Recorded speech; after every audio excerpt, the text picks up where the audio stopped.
Teleamazonas presenta 24 horas con Belén Merizalde.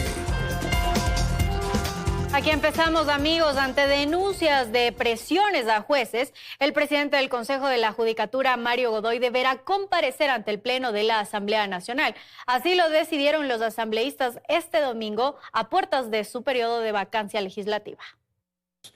142 votos afirmativos, 0 negativos. Este domingo, 142 asambleístas le dijeron sí a que Mario Godoy, actual presidente del Consejo de la Judicatura, comparezca ante el Pleno. 142 que buscan que Godoy dé explicaciones, tras lo dicho por el juez Carlos Serrano, quien denunció amenazas y falta de garantías para ejercer su cargo, refiriéndose a supuestas presiones para favorecer a Yezdimir Serdán, un ciudadano serbio procesado en Ecuador por lavado de activos en el caso conocido como Euro 2024. ADN mocionó para que Godoy comparezca a explicar cada una de las declaraciones, rumores, acusaciones del cual está siendo el objeto. Sin embargo, otros legisladores solicitaron que la comparecencia se haga antes e incluso se hable de otros temas controversiales que involucran a Godoy. Incluso se haga un alcance para analizar esos hechos que también se suscitaron hace meses atrás respecto de las presiones que supuestamente pudieron haber de parte del Consejo de la Judicatura a la jueza Vera. Buscamos lo mejor, buscamos la justicia, pero sobre todo buscamos la verdad. Esa es mi moción, presidente, que se lo convoque en no más de 48 horas. Pero aquello no fue acogido y la moción fue aprobada con la disposición de que la comparecencia sea de manera presencial e indelegable en el término de hasta 8 días contados desde este domingo.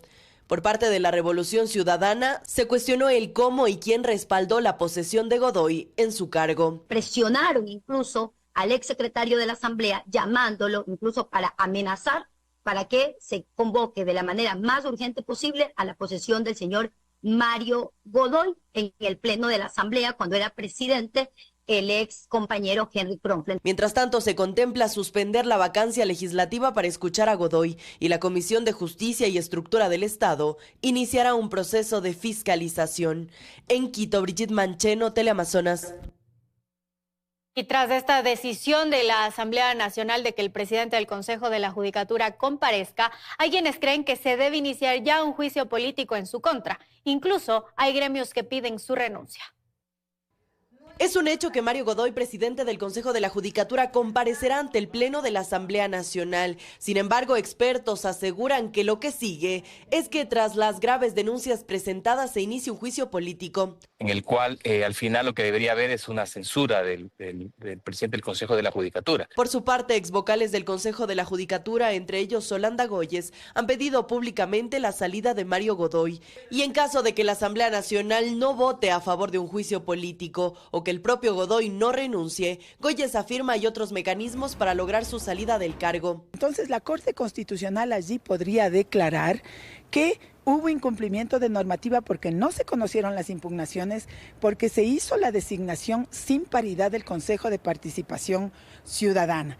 Entonces, allí se puede retrotraer, ese puede ser el resultado. Goyes, quien mantuvo fuertes desacuerdos con Godoy durante su paso por la Judicatura, señala además que la votación de las bancadas dará cuenta de si la lucha contra el narcotráfico y su intromisión en la justicia ecuatoriana es real. Habrá seguramente propuestas del bloque de la RC en el sentido de iniciar juicio político y hay que mirar cómo actúa allí ADN. Y lo que haga ADN va a decirle al país si es que está a favor o no de la lucha contra el narcotráfico. Sin embargo, es un proceso que dentro del legislativo tomará tiempo, por lo que otros piden su renuncia. Incluso si no es verdad las denuncias que se están haciendo, el solo hecho de que su esposa sea abogada del mayor narcotraficante del Ecuador, a mí me parece que es ya una condición suficiente para que por mínima vergüenza este señor presente la renuncia. Con lo que coincide el Colegio de Abogados del Guayas, quienes mediante este comunicado cuestionan el silencio por parte de los vocales del Consejo de la Judicatura ante las denuncias expuestas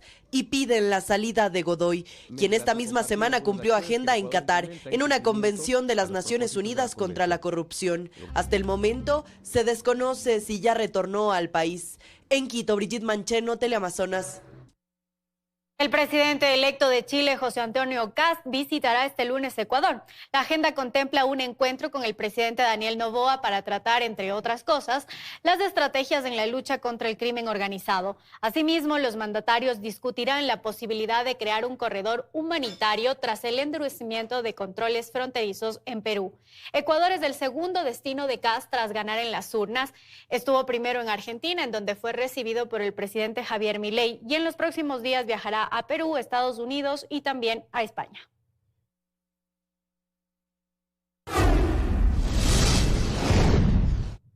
Atención, porque el Ministerio de Salud confirmó el primer caso de la nueva variante de influenza en el país, mientras la segunda jornada de vacunación nacional contra el virus se desarrolló. Ecuador confirma el primer caso de influenza H3N2 o supergripe, que corresponde a un paciente del austro del país. Así lo informó el Ministerio de Salud Pública este sábado. El comunicado señala que mantienen activos los sistemas de vigilancia epidemiológica y el monitoreo permanente de virus respiratorios a nivel nacional. Además, detalló que el caso ha sido identificado oportunamente y el paciente se encuentra bajo seguimiento médico. Recordó además que la vacunación contra la influenza se encuentra disponible de manera gratuita en los centros de salud del país, especialmente para los grupos prioritarios. De estas jornadas ya se han beneficiado más de 60,000 ciudadanos. La influenza H3N2 es un subtipo del virus de la gripe que se caracteriza por su rápida transmisión y por causar síntomas más severos que otras variantes estacionales. Las personas contagiadas pueden presentar síntomas como fiebre alta, congestión nasal, tos seca, dolor de garganta, dolores musculares intensos, fatiga extrema, molestias gastrointestinales y vómito. Los casos de esta nueva variante se han reportado en países como Perú, Argentina, Panamá, Costa Rica, Paraguay, Bolivia, México, Colombia, Chile. Ahora también en Ecuador. Los contagios por esta variante continúan en aumento en Europa y en varios países asiáticos, situación que también se registró en Estados Unidos y en Canadá. Paula Kun, Teleamazonas. Como les comentábamos, este domingo se cumplió la segunda jornada nacional de vacunación contra la influenza con atención gratuita en varios puntos de las ciudades. La estrategia busca ampliar la cobertura de inmunización, especialmente en los grupos de mayor riesgo. La segunda jornada de vacunación contra la influenza se desarrolló este domingo 21 de diciembre como parte del plan de inmunización. Desde las 10 de la mañana hasta las 4 de la tarde, centros de salud y hospitales vacunaron a miles de personas. Esta nueva jornada tiene como objetivo reforzar la prevención y disminuir la circulación del virus durante la temporada de mayor incidencia. El Ministerio de Salud reiteró que la vacunación está dirigida de manera prioritaria a los grupos considerados de mayor vulnerabilidad. Entre ellos constan niñas y niños desde los 6 meses hasta los 6 años, adultos mayores, mujeres embarazadas y personas con enfermedades crónicas. También se incluye a personas con discapacidad y a quienes están a cargo de su cuidado. En Guayaquil, los puntos con mayor afluencia se registraron en hospitales como el Guasmo Sur, Monte Sinaí, Bicentenario y el Hospital Universitario. A estos se suman centros de salud en sectores como Sauces, Mapasingue Oeste y el Suburbio, lo que permitió ampliar la cobertura territorial. Durante esta segunda jornada, los adultos mayores acudieron de forma prioritaria a los puntos habilitados. Sí, con tiempo, porque es necesario estar prevenido para cualquier cosa. Ha habido un repunte de estas enfermedades, sí. Y no, manera de prevenir. Así es, hay que prevenir, lógicamente. Por protegerme, porque ya soy de la tercera edad y me puedo enfermar, pues. Y aparte venía con mascarilla. Claro, porque hay gente que está tosiendo. Las autoridades recuerdan que la campaña de vacunación contra la influenza se mantendrá activa en el país hasta marzo de 2026. El llamado es acudir a los centros de salud habilitados y vacunarse de forma oportuna para reducir riesgos y prevenir contagios. Camila Guevara, Teleamazonas.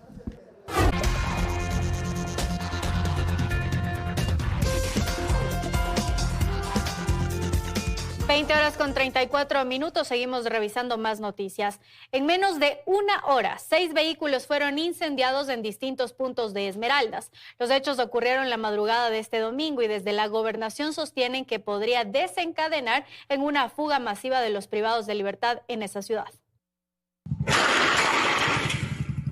El silencio de la madrugada fue quebrado por el fuego en Esmeraldas. Un video que circula en redes sociales muestra a 2 hombres rociando combustible y prendiendo fuego a un vehículo. Pero no fue el único, ya que durante la madrugada del domingo al menos 6 automotores fueron incendiados en distintos sectores de la ciudad, en hechos que según las primeras indagaciones no habrían sido fortuitos, lo que refuerza la hipótesis de ataques planificados y con propósito. Unos trabajos que van dirigidos desde reforzar el tema de la cárcel, puesto que hay una hipótesis de que quieren sembrar el caos a fin de que podría darse una fuga masiva en estos días. La Policía Nacional ha identificado los siguientes puntos donde ocurrieron los atentados: San Martín de Porres Bajo, la Propicia número 2 cerca del recinto ferial, el sector de Casa Bonita al sur de la ciudad, la Guacharaca en la zona oeste y en el sector de Nuevos Horizontes. Además, en el mismo video se observa a los mismos hombres andando en motocicleta y luego disparando a los vehículos en medio de la vía. Efectivamente, estamos realizando ya las 24 horas en diferentes horarios a lo largo y ancho de la provincia con la finalidad de fortalecer acciones positivas. La policía ha mencionado que aún no hay detenidos.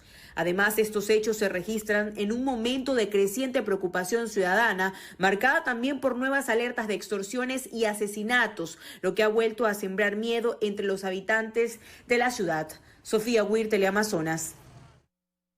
Mientras tanto, en Santo Domingo de los Áchilas se registraron 7 muertes en menos de 24 horas, 4 de ellas durante la madrugada de este domingo en la vía a Quito. Este hecho convierte este fin de semana en el más violento del mes de diciembre.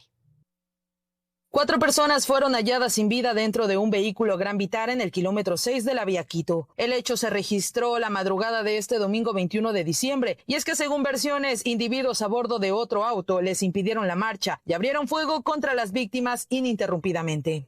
Al interior del automotor se encontraron los cuerpos de 3 hombres, 2 de ellos con antecedentes, además del cadáver de una mujer embarazada. En el lugar, personal de criminalística encontró 14 vainas percutidas calibre 9 milímetros. Policía Nacional no se pronunció ante las cámaras, sin embargo informó los detalles a través de un boletín de prensa. Pero este no sería el único caso. En menos de 24 horas se registraron 3 muertes más. La primera la mañana de este sábado, donde un servidor policial abatió a un delincuente quien en compañía de otro individuo pretendían despojarlos de sus pertenencias. En la tarde se encontró el cuerpo de una adulta mayor sin vida en una quebrada del Parque Helen Tenca en Santo Domingo. Revisando las cámaras se observa que la persona, que es una ciudadana aparentemente mayor, que vende artesanías, ingresa a la maleza.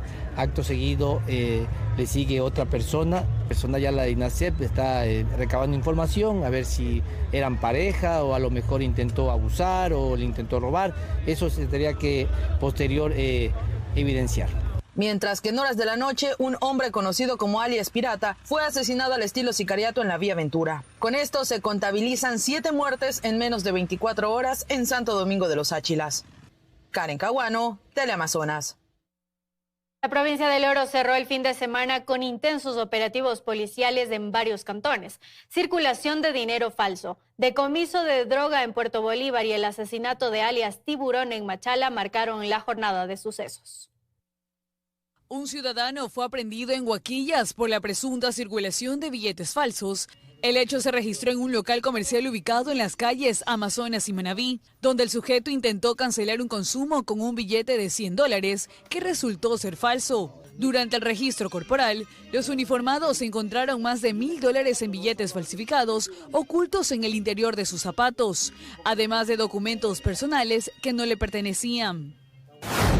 En los patios de contenedores de Puerto Bolívar, la Policía Nacional dio un golpe duro al narcotráfico internacional durante un control de rutina ejecutado este fin de semana. Con el apoyo de la unidad canina, se detectaron 50 paquetes ocultos en un contenedor de banano destinado a la exportación hacia Nueva Zelanda. La droga estaba camuflada en la pared del contenedor y recubierta con una sustancia grasienta para evitar los controles, lo que no impidió su detección ni el decomiso. También tenemos una persona detenida, pues la misma que cumplía pues las funciones de supervisión y control y verificación de la calidad y vigilancia de los productos de exportación. En Nueva Zelanda, pues cada kilo, cada bloque de esta sustancia sujeta a fiscalización estaría comercializándose en un monto aproximado de $50.000. En el barrio La Aurora, al este de Machala, un hombre identificado como Jimmy Javier Castillo Cueva, alias Tiburón, fue asesinado a tiros por sicarios. Según versiones preliminares, la víctima fue interceptada por sujetos armados que se movilizaban en motocicleta cuando salió de su vivienda a realizar una compra. Pese a intentar huir, el hombre fue alcanzado y rematado en la vía pública, generando conmoción entre los moradores y la presencia inmediata de unidades policiales. Camila Guevara, Teleamazonas. Mediante información de inteligencia militar, el bloque de seguridad aprendió a alias Joao, miembro del grupo delictivo Los Lobos, que era catalogado como objetivo de alto valor. La detención se produjo en Quevedo, provincia de Los Ríos. El hombre está vinculado a delitos como sicariato, extorsión y tráfico de drogas. El sujeto ya tenía una orden de detención en su contra.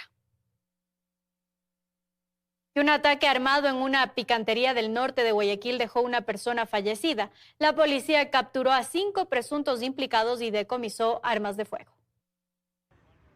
La Policía Nacional logró la captura de 5 presuntos implicados en el ataque armado ocurrido la mañana del sábado 20 de diciembre en una picantería del sector de Urdenor 1 al norte de Guayaquil. De acuerdo con las investigaciones, el hecho violento se produjo cuando un sujeto ingresó al local y abrió fuego contra una persona que se encontraba sentada en una de las mesas, provocando pánico entre los comensales y moradores del sector. Producto de los disparos, una persona perdió la vida en el sitio. Tras la alerta, unidades policiales activaron un operativo inmediato que permitió ubicar a uno de los sospechosos, quien habría ingresado herido a una casa de salud del norte de la ciudad. Las diligencias continuaron hasta localizar un vehículo que presuntamente fue utilizado para movilizar al atacante.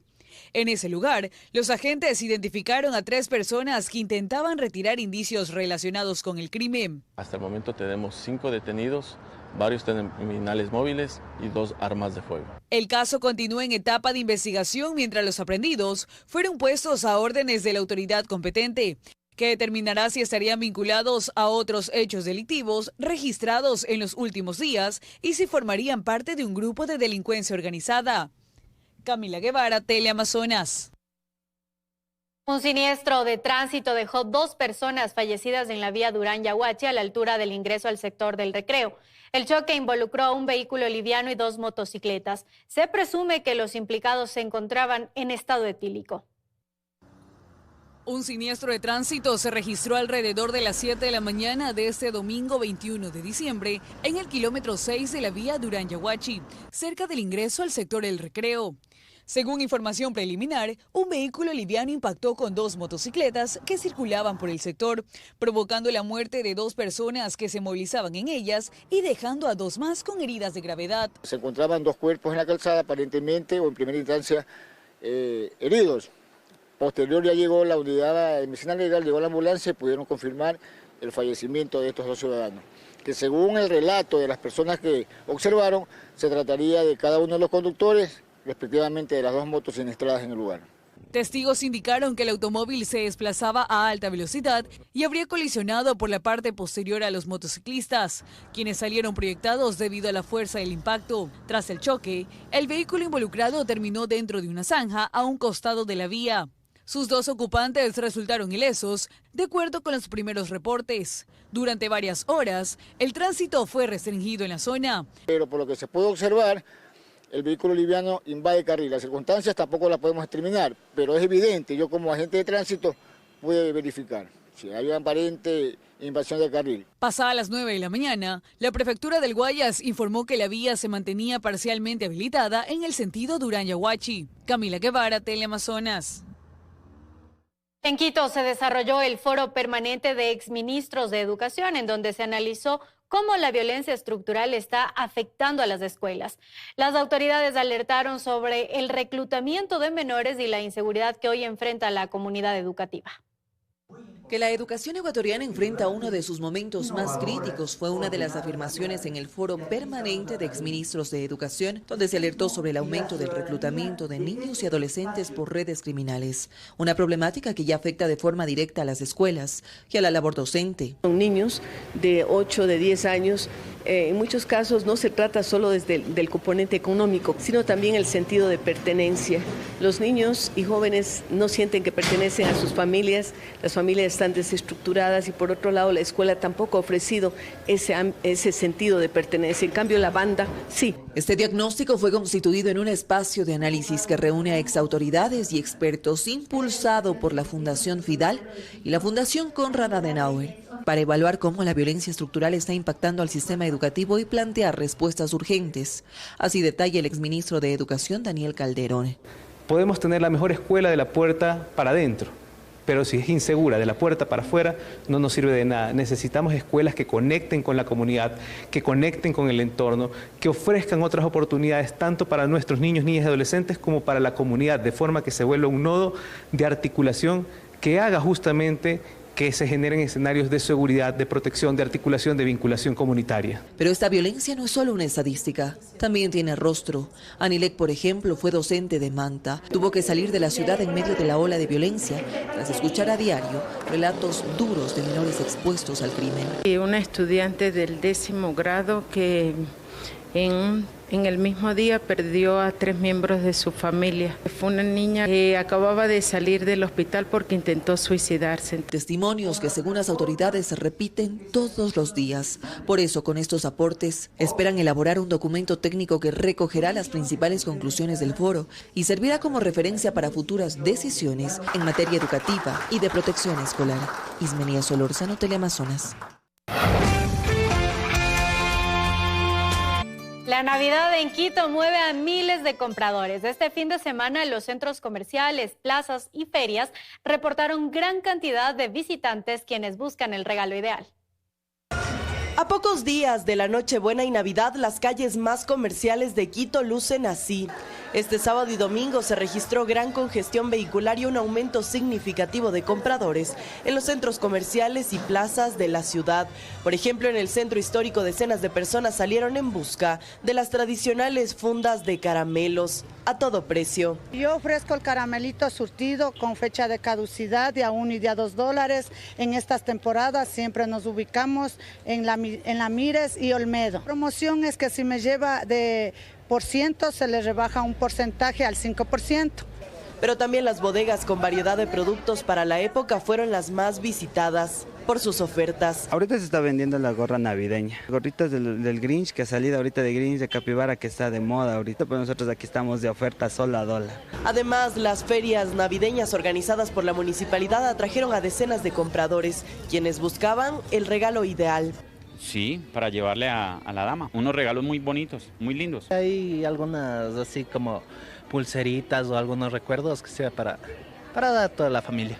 El sábado, en cambio, los quiteños acudieron masivamente a los centros comerciales del ahorro. Muy buenos productos, calidad, más que todo les vamos a atender con todas las ganas, con toda la acogida. Y así, a pocos días de la Navidad, Quito y su economía se mueven.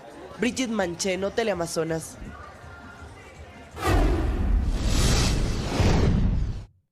Y una calle del suburbio de Guayaquil se ilumina esta Navidad con más de 30,000 luces y arcos decorativos. Camila Guevara con los detalles de esta hora. Camila, adelante.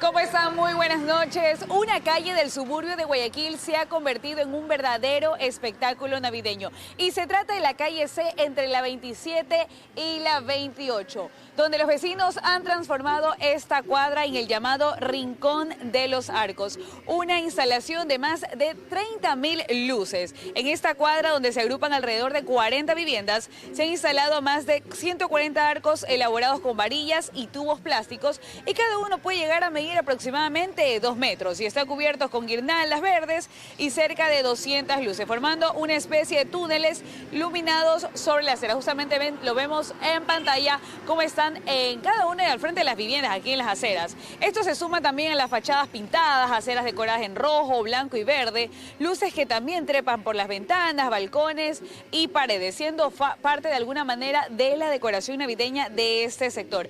Cada morador de aquí se encarga de decorar su arco y su vivienda, aportando así creatividad y color al entorno, como lo podemos ver, por supuesto. En este tramo de la calle se convirtió así desde el pasado 1 de diciembre en un atractivo navideño que también incluye un árbol de Navidad de más de 5 metros de altura, que no sé si de pronto me puede ayudar Rodolfo Soto. Está en la parte de atrás, que tiene aproximadamente 5 metros de altura. La iniciativa nació ya hace 7 años, pero se fortaleció en los últimos 3 gracias a la unión de los vecinos, quienes desde febrero de este año, para poder sustentar esto, han realizado rifas, bingos y otras actividades para reunir fondos. Aunque varios de los impulsadores, como nos comentaban tras cámaras, ya no están, la comunidad decidió mantener aún viva esta tradición.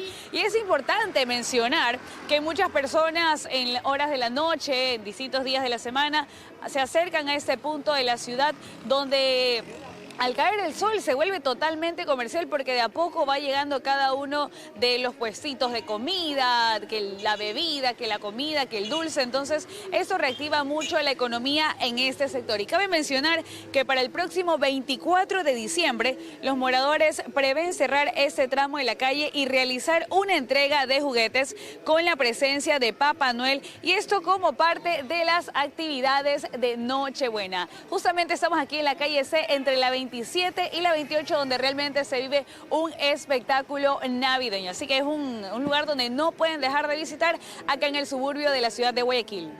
Gracias, Camila, qué linda iniciativa.